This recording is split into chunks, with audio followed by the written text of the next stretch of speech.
Et rebonjour. Et maintenant, je vais vous montrer vos premières pages pour votre formation.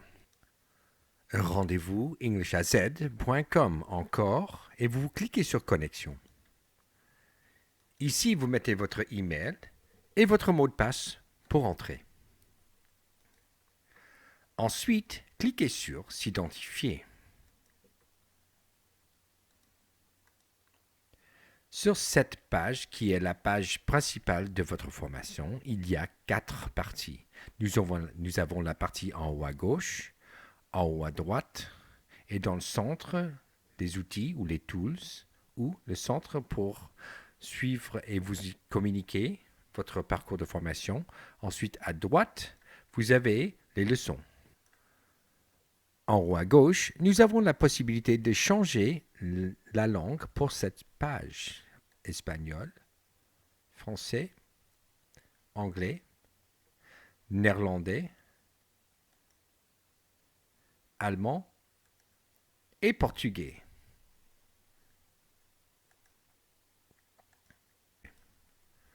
Par défaut, nous tombons sur la page en anglais, juste parce que c'est le vocabulaire, et c'est du vocabulaire en anglais, et nous cherchons à augmenter nos capacités d'anglais.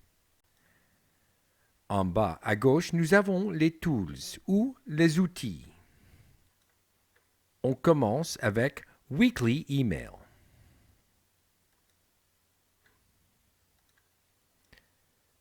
Ce sont les mêmes emails que nous vous envoyons chaque semaine.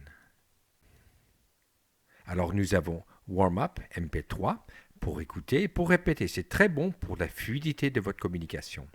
Ensuite, nous avons Warm-up PDF. Alors c'est la même chose, mais c'est en format papier ou PDF. Ça, c'est au cas si vous voulez juste consulter un document. Ensuite, à la fin, nous avons Grammaire PDF. C'est le point de grammaire pour la semaine. Plus bas, Back. Ça, c'est pour retourner sur la page principale. Si vous cherchez à communiquer avec les autres étudiants de English AZ, il faut cliquer sur Forum, ici. Back. Ici, vous avez la possibilité de consulter la discussion pour une discussion générale ou, deuxièmement, le support. Support veut dire plutôt les éléments techniques de la formation. Ensuite, prochaine page, nous avons votre tuteur. C'est John Johnson, le fameux John Johnson, qui est disponible pour vous aider pendant votre parcours de formation d'anglais. Ici, nous communiquons tout ce qui est concernant le tuteur et les cours pendant la semaine. Ensuite, il y a les tests de niveau. Si vous n'avez pas fait votre test de niveau, vous cliquez ici. Vous cliquez sur votre langue et vous commencez.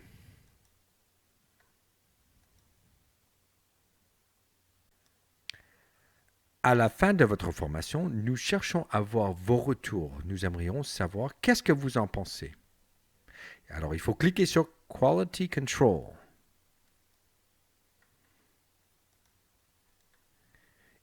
Ici, il y a une dizaine de questions et des endroits pour faire des commentaires par rapport à votre formation. Maintenant, nous allons vers le centre de cette page où c'est marqué « Click here to go to your last page ». Traduit en français, c'est « Cliquez ici pour retrouver votre dernière page ».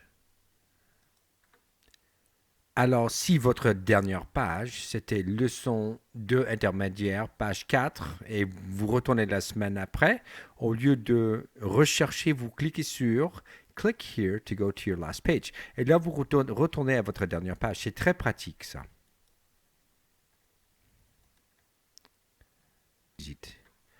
Ensuite, en dessous de ça, vous avez votre niveau qui est par rapport à votre thèse de niveau, vos dernières activités et vos dernières visites.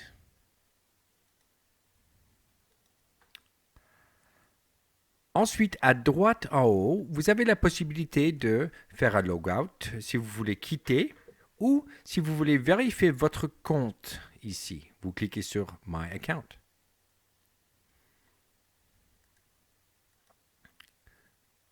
Plus bas, vous avez les leçons. Élémentaire, intermédiaire, avancé et grammaire.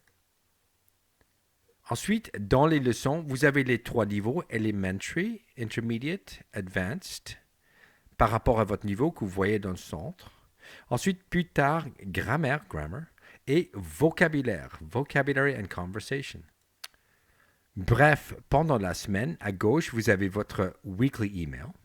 Et ensuite, à droite, vous avez la possibilité de faire votre niveau, comme dans ce cas ici, Elementary, et des leçons de grammaire et des leçons de vocabulaire, vocabulary.